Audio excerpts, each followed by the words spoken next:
ఇప్పుడు యథాప్రకారం ఈనాడు ఆంధ్రజ్యోతి రాస్తున్న పచ్చి అబద్ధపు మోసపూరిత విద్వేషపూరిత వార్తలను ఏమేమి ఇచ్చారో ఈరోజు చూద్దాం.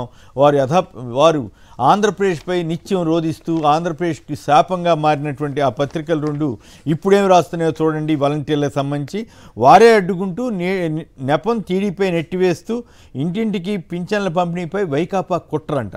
సిగ్గు శరం ఉన్న జర్నలిస్ట్ ఎవరైనా ఇలాంటి చెత్తవార్తలు రాస్తారా? రామోజీరావు గారికి ఈ వయసులో ఇంత అప్రతిష్ట తెచ్చుకోవాలా?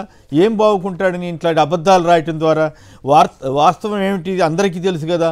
వృద్ధుల ఇళ్ల వద్దకు పెన్షన్లని వాలంటీర్ల ద్వారా పంపిస్తుంటే నిమ్మగడ్డ రమేష్ అనేటువంటి ఒక ఏజెంట్ని పెట్టుకుని తెలుగుదేశం పార్టీ డ్రామా ఆడి హైకోర్టులోనూ అట్లాగే ఎన్నికల కమిషన్కు పిటిషన్ వేయించి అవి ఆపేదట్టు చేసి వాలంటీర్ల సేవలనే నిలుపుదల చేసేస్తే ఇంటింటికి పెన్షన్ ఇవ్వాలని ఇప్పుడు చంద్రబాబు మళ్ళీ డిమాండ్ చేస్తాడు. ఆపేది ఆయనే, మళ్ళీ ఇమ్మనేది ఆయనే.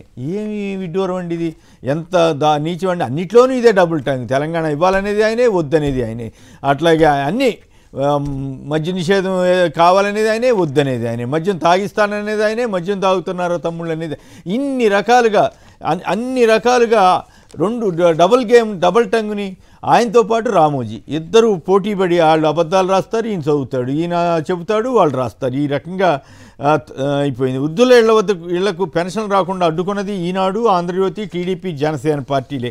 ఇప్పుడు మళ్ళీ గగ్గోలు పెడుతున్నది వారే. వృద్ధులంతా టీడీపీ జనసేనని బండబూతులు తిడుతుండడంతో భయపడి ఈనాడు రామోజీరావు స్వరం మార్చి అబద్ధపు వార్తలు రాయటం ఆరంభించారు. ఇక రెండో అబద్ధం, ఇది జనాన్ని ఫూల్ చేయడం కాదా జగన్, 99% హామీలు చేశామనడం అతిపెద్ద జోక్ అంటూ మళ్ళీ ఒక ఏడుపు కొట్టు వార్త. రైట్, మీరు ఫలానా 99%లో 1-2 ఉన్నాయని ఆయన చెప్తున్నాడు కదా. చంద్రబాబు గారు 400-600 హామీలు ఇచ్చినప్పుడు ఇవి హామీలు నెరవేర్చాడు, ఇవి హామీలు నెరవేర్చలేదని రాయొచ్చు కదా. మరి రోజు జగన్ గారు అడుగుతున్నాడు కరపత్రం తీసుకుని, అయ్యా చంద్రబాబు గారు మీరు ఇవేమి చేయలేదు, జనం నమ్ముతారా అని అడుగుతున్నారు. దానికి ఈయన సమాధానం చెప్పొచ్చు కదా. అదేమి ఉండదు. జగన్ గారి మీద బట్టగాల్సి మేదేయటం. ఈ దరిద్రపు వార్తలతోటి చదవలేక వస్తున్నాం, వినలేక జనం యాతన పడుతున్నారు. తిమ్మిని బొమ్మని చేసి దర్జాగా బాధామంటూ ఫైబర్ నెట్లో ఏదో రేటు పెరిగిందంట, దానికి కూడా పచ్చి అబద్ధపు బూటకపు వార్తలు రాసి మరి ఫైబర్ నెట్లో జరిగిన 330 కోట్ల టెండర్లో జరిగినటువంటి అవినీతి భాగవతం గురించి మాత్రం రాయడు, పొరపాటును కూడా రాయడు. చంద్రబాబు గారికి ఇబ్బంది కలుగుద్దేమో, తింటే తిన్నారులే అన్నట్లు అక్కడ వ్యవహరిస్తున్నారు. ఇక అలాగే జనం ఓట్లకు వెంపర్లాట, జల కష్టాల దాటవేత అంటూ తాగునీటి పథకాలకి ఏదో జరిగిందంట, ఈయన వార్త రాసేస్తారు. ఒక పక్క ఇక్కడ రామోజీరావు గారు తెల్లారు లేస్తే అబద్ధాలు రాయకుండా జగన్పై విషం చెమ్మకుండా ఉండలేకపోతున్నారు. తెలంగాణ కరువు పరిస్థితుల మీద ఇంత గగ్గోలు జరుగుతుంటే ఎన్నడైనా ఒక్క వార్త రాశాడండి? ఒక్కటి రాశాడండి? ఫస్ట్ పేజీలో ఏదైనా రాశారండి? మళ్ళీ ఇక్కడ భయం. మొన్నటిదా కేసీఆర్ అంటే వణికాడు, ఇప్పుడు రేవంత్ అంటే భయపడుతున్నాడు.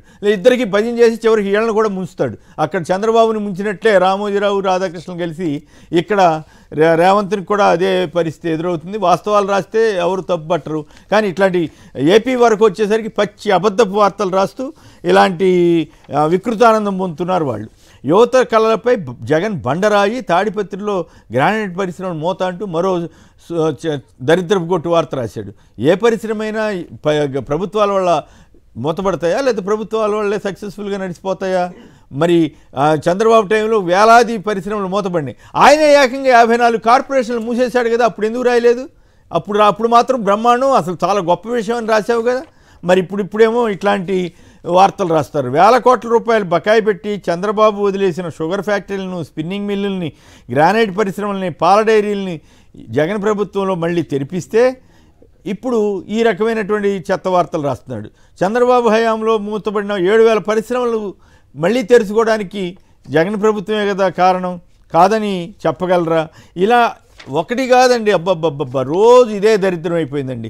జగన్ చేసి ఇక ఆంధ్రజ్యోతి వాళ్ళ గోల వాళ్ళది, ఎంతసేపు ఏడవటమే తప్ప. జగన్ చేసింది అప్పులే, సీఎం నిర్వాహకంతో ఖజానా ఖాళీ. జగన్ గారు అప్పులు చేసి మొత్తం ఈ రకంగా నేను ఖర్చు పెట్టాను, పేదల సంక్షేమానికి ఎంత, అభివృద్ధికి ఎంత అని చెబుతున్నాడు.